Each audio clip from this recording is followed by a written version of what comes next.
Tona kalian kisirang kelayawan sayeng jong ki Kyntiew bat lenti kia pawan atan kia kenhoi atan mar kia poi da kaburom bat kene gunung sa wa bahatang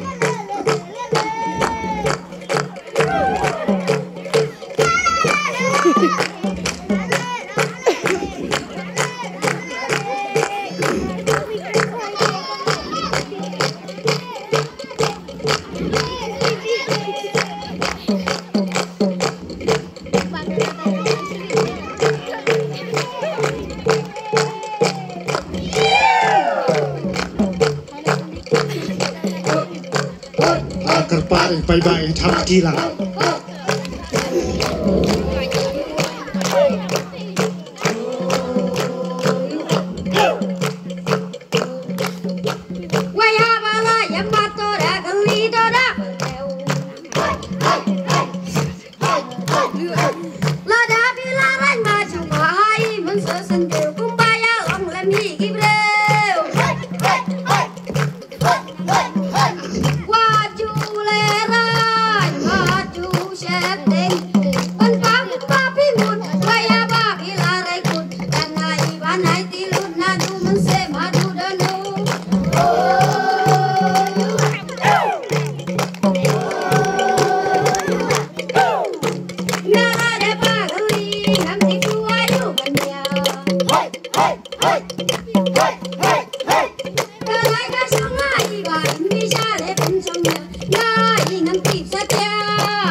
Ulapoi usengang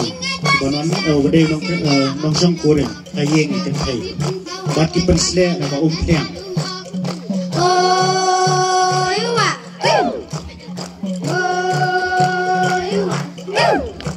man ba na pa kali nga da thong yam nga da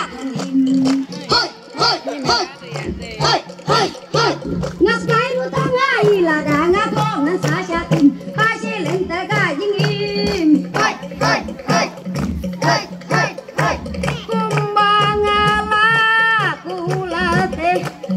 subscribe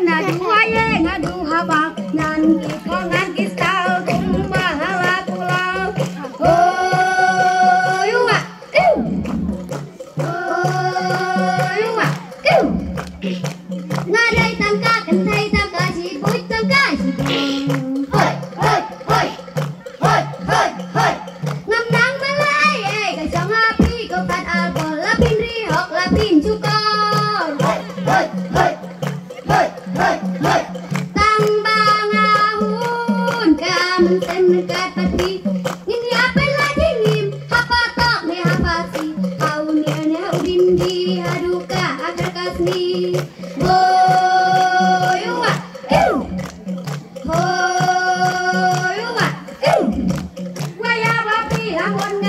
Gõ để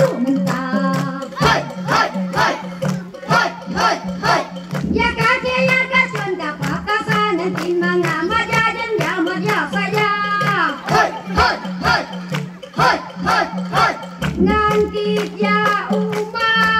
lỡ những video